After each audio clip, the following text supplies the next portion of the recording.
We're farmers. We've done droughts, we've done floods, we've done fires. We can handle this lot. They're not coming on our wages.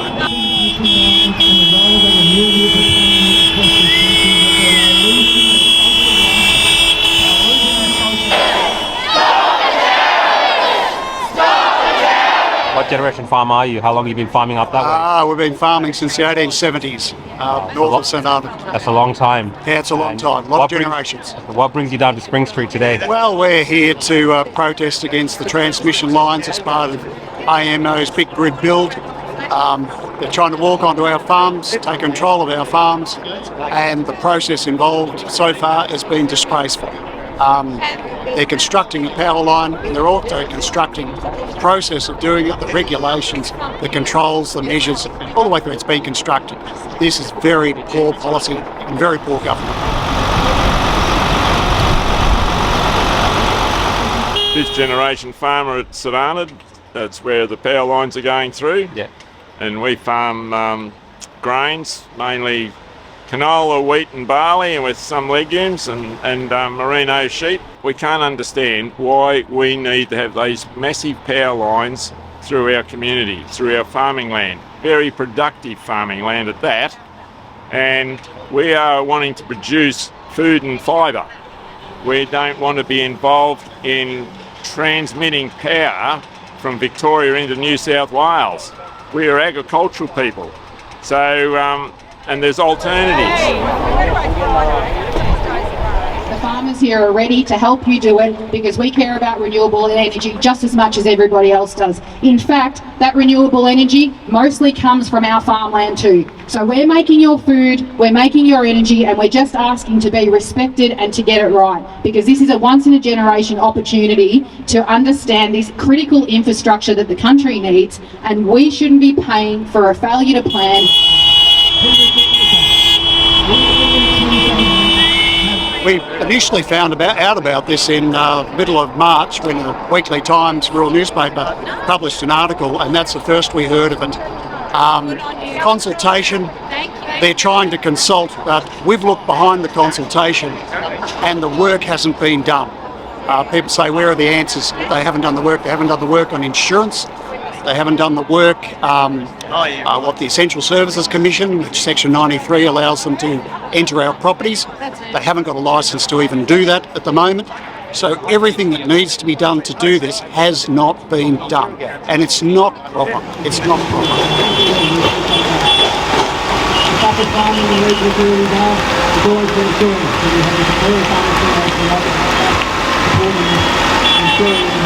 I'm a landholder who's under the proposed BNI West route, so potentially my land or farm or my community will be impacted by these transmission lines if they do go ahead.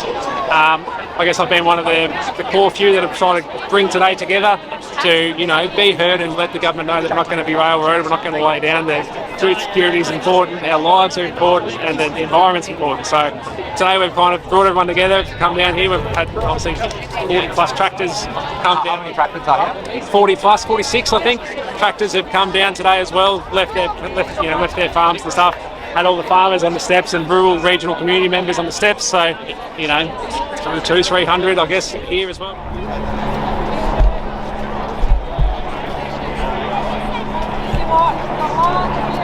So don't get this wrong, because the whole community is watching. The whole community is watching how the government values the farmers, values the farmland, and values the food that's put on the table.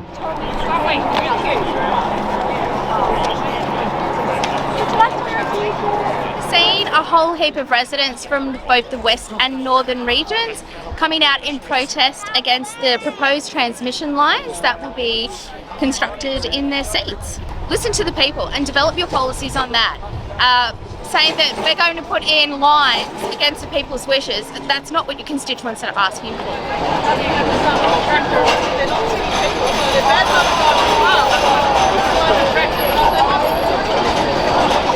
To have us impacted, we'll lose about 2,000 acres of the best land in the whole country for no good reason. And some of those renewables aren't going to be sustainable.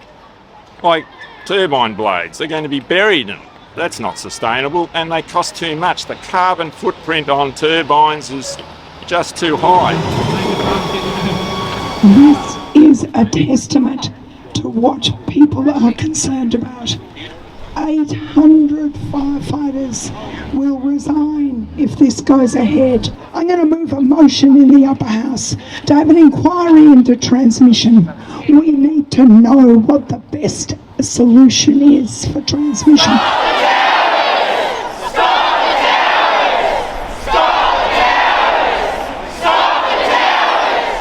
I've just come out of question time before asking the Minister for Agriculture if she's going to stick up for farmers. And you know what she said?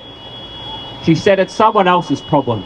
It's someone else's department. I am sick of country people being told what to do by these people in the city.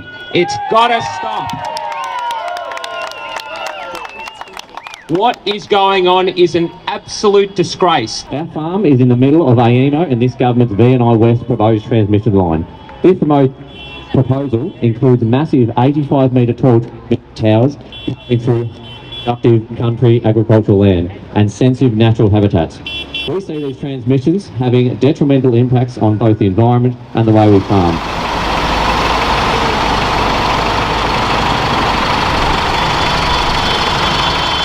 Yeah, the detriment to agriculture hasn't even been costed.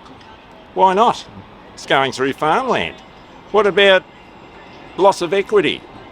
If we lose equity in our farms, that affects family farms, not foreign investment farms.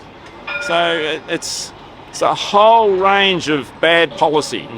And we haven't been consulted well enough. This has been going on for 5 months. I asked a question about insurance in February, and we still can't get EMO to acknowledge what we're going through.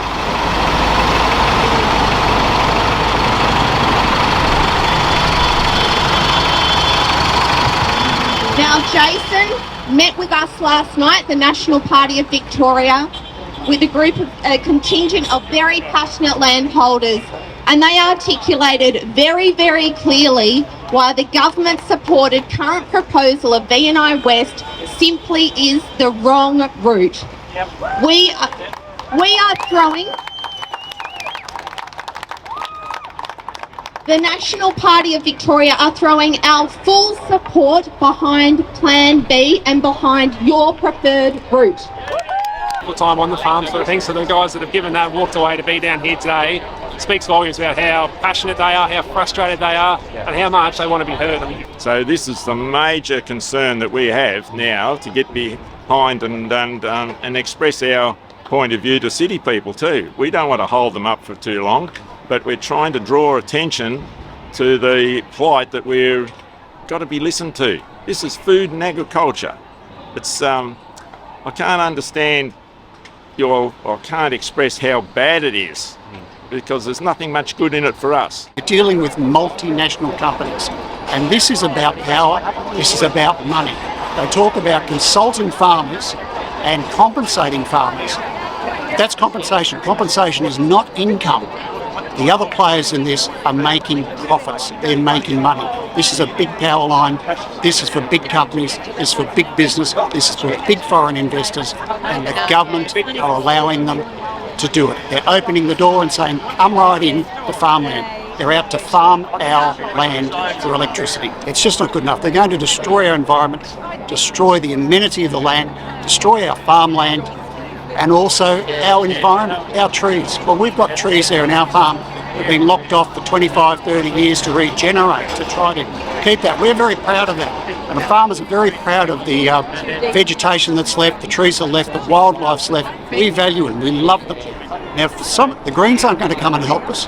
They're out of the field, they've left the field. So if we're going to be chained to bulldozers to stop these people coming on and wrecking our environment, our farms, we'll do it. See, traditionally the Greens, these are the people that would traditionally fight for the environment, but now it's farmers saying that the Greens aren't going to turn up for this. There's been a massive shift. Like, farmers are resilient, and you guys go through, saying since the 1800s, you've been farming the land, so droughts come, all sorts of issues come, and you get on with it. This is some type of existential threat to farming, isn't it? What's happening right now with these multinational corporations? Exactly. It's the biggest change to the environment in rural Australia you'll see since settlement. That's if you're going to take the kids from the city and go up to the bush with a caravan, go up the rivers, you'll be looking at power lines, you'll be looking at turbines, you'll be looking at solar farms. How much do they want, how much they need? They won't tell us anything about that. And the Greens, goodness, I expected their support. They've come a long way from Bob Brown in saving the environment. They're not the party, Bob Brown and the Franklin River anymore. It's ideology, it's renewables are a word that is holy and you cannot question renewables. Well, we're not against renewables. Where it's done and done properly and in agreement with the communities, and you've got to get us in on the ground floor, not inform us at the very last moment. Oh, by the way, we're putting in power line for your property. It's going to happen in 6 months. Work out. They're just negotiating with us. They call it consultation, but what it actually is just negotiating the terms of our surrender. And we're not surrendering anytime soon. We're farmers. We've done droughts, we've done floods, we've done fires. We can handle this law. They're not coming on our back.